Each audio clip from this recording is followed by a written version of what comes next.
senajan boten dipun dumuk nanging saking pangandika paduka menika dipun tujokaken ingkang Bapa ing Sukalima. Oh inggih, Ger, inggih.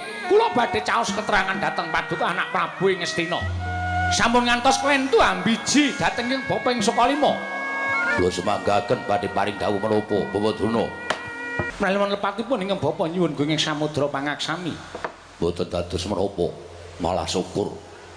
Dene Bapak Drona sampun karaos babagan perkawis menika mligi panjenengan ingkang kula anggep sak mangke tansah ngrangkul dhateng para Pandhawa. Oh inggih, inggih, Ger. Namung nuwun sewu, sampun ngantos nglepataken dhateng jejeripun Begawan Durna. Panjenengan prisa piyambak bila ingkang Bapak ing Sukalima menika sinengkaken kaluhur dados gurunipun para Sata Kurawa miwah gurunipun para Pandhawa. Jernyatanipun guru menika paring wewangson ngelmu dhateng muridipun. Kula mboten banci ndemban siladan kok, Ger.